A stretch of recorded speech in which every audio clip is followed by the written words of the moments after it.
किसी प्रकार की कोई तकलीफ नहीं होनी चाहिए। कोई तकलीफ नहीं है। ये जिम्मेदारी तुम्हारी है। प्यारे संत भामा, हम तुमसे कुछ बात बताना चाहते हैं। प्यारी संत भामा, कहना चाहते हैं तुम तो जानती हो कि हमारे भैया सूर्य नारायण सिंह, जिनका नाम सूर्य नारायण सिंह था, उनका बड़ा बोलबाला था। हमारे रियासत के लोगों से बहुत प्यार करते थे। हमारे रियासत के लोग हमारे भैया को भी बहुत प्यार देते थे।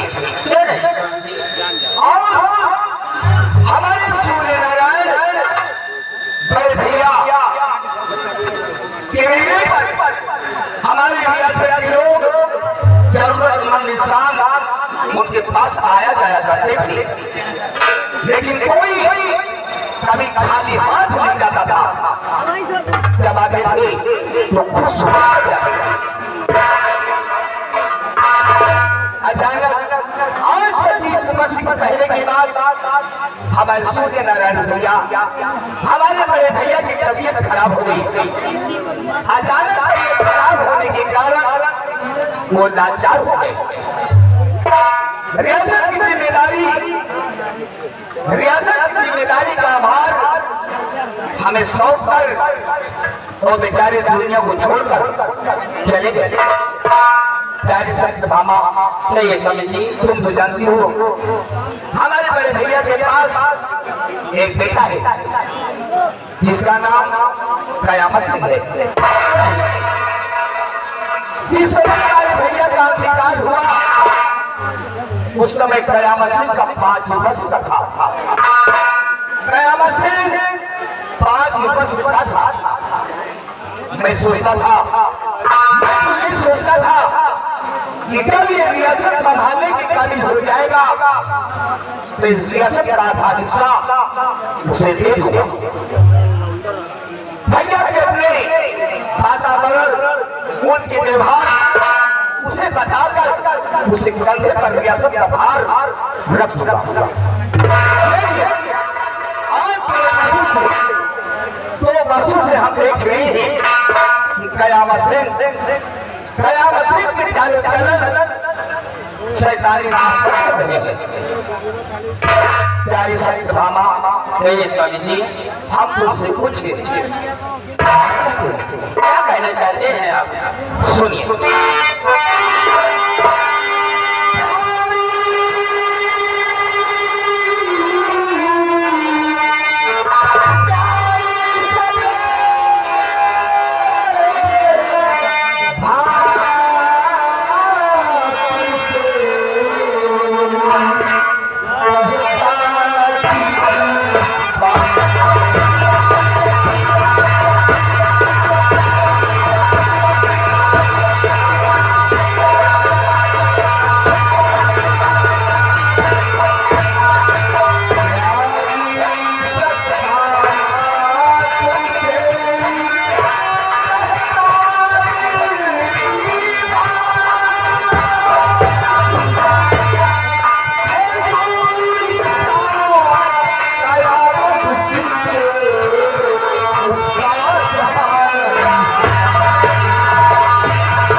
प्यारी संत भामा, मैं सोचता हूँ कुछ दिन के लिए ननिहाल भेज दो।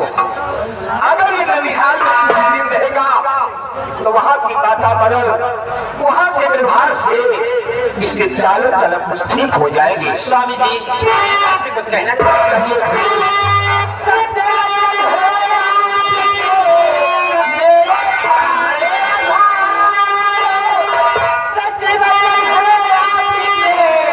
मेरे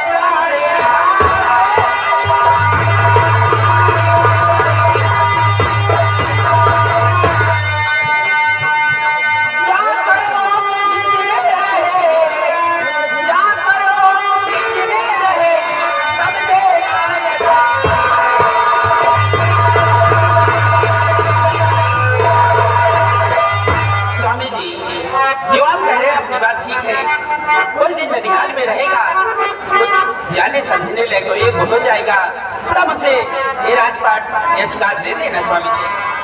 हाँ भाई, यही हमारी सोच है। आखिर मेरे भाई का बेटा है और कयावत को अपना बेटा ही समझता हूँ। क्या रही स्वामी जी?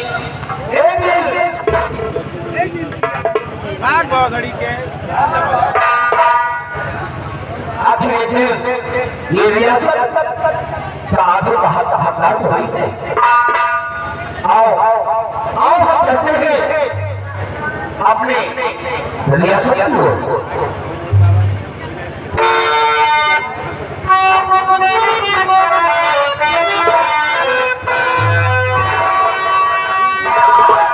आपने ठीक ही कहा है।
आपकी बातों पर मैं सहमत हूँ, लेकिन एक बात आपसे कहने के लिए आया हूँ, जरा हमारी बातों पर गौर फरमाइएगा।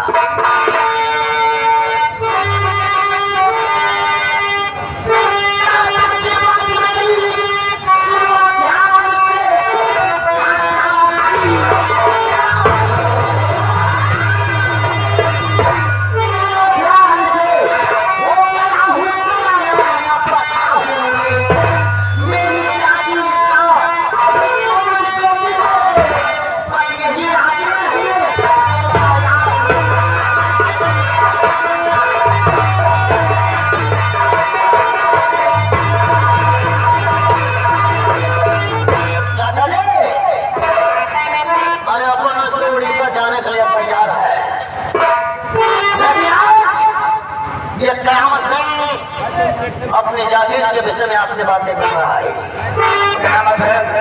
हमारी बातों को गौर से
आज के जमाने में मान मर्यादा का कोनो मतलब नहीं है।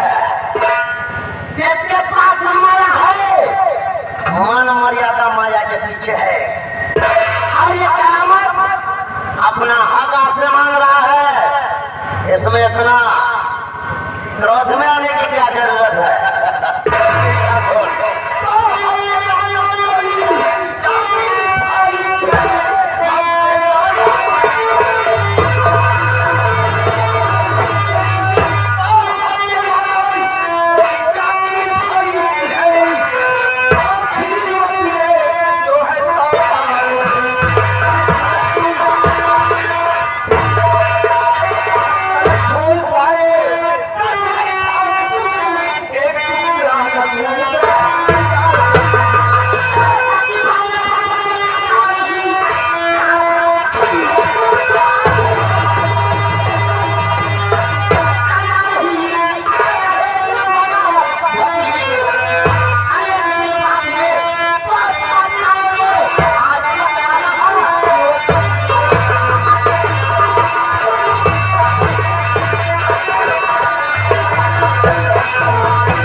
आगे उस दिन के ननिहाल चले जाओ।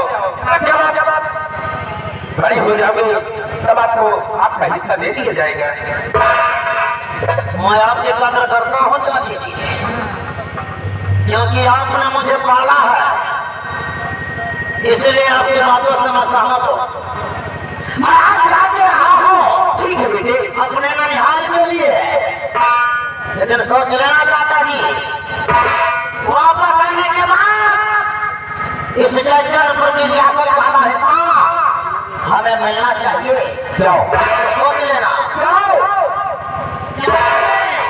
ये रियासत में आधे कहा तो वही हो, लेकिन अपनी ये चाल और चलो सुधार कर रखो तो ये भी आधा हक तेरा भाई है। अरे जब पीना है तभी तो चैन से जीना है। चाचा जी, लौटने के बाद हमारा हिस्सा हमें मिलना चाहिए। हम बताई देते हैं, समझ।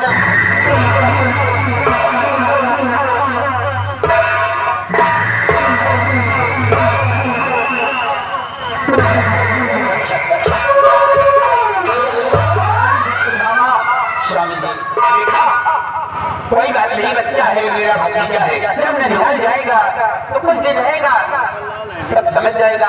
उसके बाद आजा रात पार्टी इसको दे देंगे। ये तो मैं तुमसे कह रहा था। हाँ, ये कुछ दिन अपने ननिहाल में रहेगा, इसकी चाल चलन ठीक हो जाएंगे। हाँ, इसकी कुछ आदत सुधर जाएगी। क्यों नहीं स्वामी जी? जब ये रियासत संभालने के काबिल हो जाएगा तो इसका आधा हिस्सा दे दूंगा। क्यों नहीं? आधे का हकदार तो वही है। आधे का हकदार तो ही है, हम क्या करेंगे इसका हिस्सा लेकर? और जब अपने पैरों पे खड़ा हो जाएगा तब इन्हें आधा हिस्सा दे दिया जाएगा। हाँ प्रिय, लेकिन मैं सोच रहा हूँ हमारी भोली भाली जनता, हमारी प्यारी जनता के साथ कहीं गलत काम कर सकती है। स्वामी जी जब ये ननिहाल में रहेगा कुछ दिन अपने मामा के पास, तब सुधर जाएगा और यहाँ भी काम सही करेगा। ठीक है प्रिय, जैसा तुम कहोगी वैसा ही करेंगे। ठीक है स्वामी जी। अब हम चलते हैं।